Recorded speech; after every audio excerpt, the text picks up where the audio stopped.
Welcome back to the Game Lore Archives, and we'll be talking about the elven race of the Ayleids. They're a race of elves descended from the Aldmer of Aldmeris. The Aldmer landed on Somerset Isle and began to branch out and explore Tamriel. Most notable of these was Topel the pilot. As Tamriel was being mapped out, it seemed like a suitable place to inhabit, and around the middle of the Merethic era, they began to move across to Tamriel. As they travelled to the areas of Tamriel, they became the elves that we're familiar with today.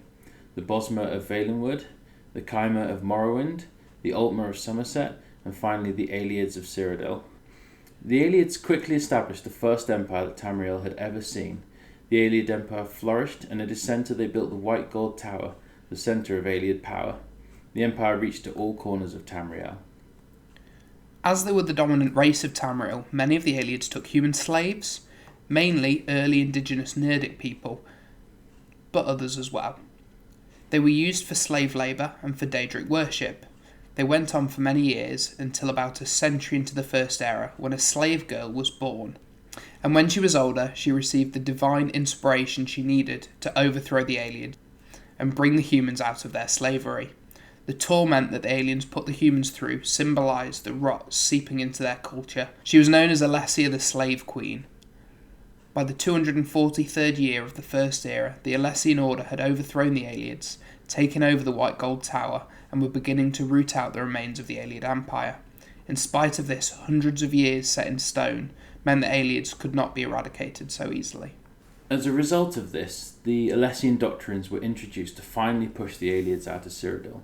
They heavily restricted what the Ayleids could do, and have them persecuted so heavily that they fled from Cyrodiil to seek refuge in the other elven nations. The Alessian doctrines were so harsh that the Ayleid settlements were destroyed and many Ayleids were killed. Which was to be expected, all things considered. They also destroyed many Ayleid artifacts and much of their history and culture. As the Ayleids fled, they scattered to the four winds. Some went north to Skyrim, but were killed more or less as soon as they got there by Varg the Butcher. Some fled to the Direni in High Rock, which seemed to work well for them, but the safest place was in Valenwood. So long as they stuck to the meat mandate. Which they did for the sake of a safe haven. There are some theories as to why the Ayleids disappeared. One theory is that they couldn't maintain their bloodlines with the Bosmer. Others think that due to the cultural differences that had arisen, mostly due to the meat mandate, that they were driven out or indulged to such a degree that they became Bosmer in basically every way. There are Ayleids that continued to live well into the Second Era. The last known Ayleid king was Lelorian Dinar. He ruled over the city of Nenalata, which bowed to Alessia after the rebellion. Eventually even he was forced to leave Cyrodiil, and his travels took him to the Hollow City, which was attacked and captured by Molag Bal, and he remained in Cold Harbour till the events of Elder Scrolls Online. The fact that the Ayleids were able to establish an empire is interesting, because they were mainly a tribal society that had separate clans, each as different as the last. They were not savage, bone-wearing, loincloth-covered crazies. But the fact that they relied so heavily on the slave labour they acquired to build an empire shows that they needed help to do it. The reason why they needed so much help may be due to the fact that the one thing they all had in common was their desire to become even more powerful in their arcane arts in every aspect. With the help of their slaves and their dealings with the Daedra, they managed to make great steps to achieve their goal of ultimate power. Having conquered the majority of Tamriel and forcing the humans to do everything they did not want to do, it meant that they became unconcerned of anything that might threaten them. This is one of the reasons why the humans were able to free themselves, because they were underestimated. The toppling of the empire meant the race's culture went into freefall. As many of their cities were lost to the Alessian forces, much of their history and knowledge was lost. They could not build on what they had learned, and eventually all they could do to survive at this point was to become known as wild elves. Scattered, hunted, they no longer resembled the powerful, graceful beings they were before. The Ayleid religion mainly focused on the Daedric beings, as they made bargains and sacrifices of humans to appease them, and to try and gain as much power as possible. Now, it might seem odd that they would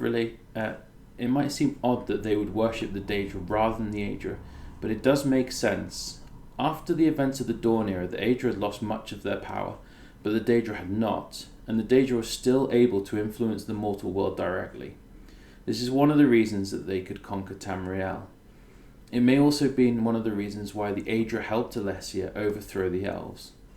There were some Ayleids that worshipped the Aedra as well, mainly Magnus and Auriel, and they did have shrines set up in the cities. Now, it wouldn't be a full lore episode on Ayleids if we didn't talk about their magical legacy. And obviously we always make amazing episodes. As magic was such an intrinsic part of their culture, they had developed magic more powerful than any other before or even after. In terms of both magic and science, they believed that Nirn was made up of 4 elements: earth, air, water and light. Now, light is different to what you might have expected, because I presumed it would have been fire, and this is what the current scholars of Tamriel believe, but the aliens believed something completely different. They thought that starlight was much more powerful and pure form of light, as stars are a direct window into Aetherius, where magic filters down into Nirn. Because of this, they regarded fire as a weak source of power. Another artifact that showed how much they relied on their magic are the Ayleid wells. They were built to catch the starlight so they could replenish their magic when it was low. They managed to survive to this day, and they can be used by adventurers and bestow powerful blessings on them. The Welkin stones are another product left behind. They are basically stones that are filled with magic and can be used to top up one's magic as well. Often great Welkin stones are found powering old Ayleid machinery or wards and other such things. These artifacts were made from meteoric glass that came straight from Aetherius. And this is why they were so adept at holding pools of magic. Unfortunately, recharging these stones is a knowledge lost along with the Ayleid race, and now they'll just crumble once they've been used. That's all we have time today for, so please keep your eye peeled for our other episodes. And don't forget that we've started a Patreon which has some exclusive content for supporting us when you subscribe. Yeah, no, we'd really appreciate all help that you can get. It will help make this channel all the better and all the more frequent.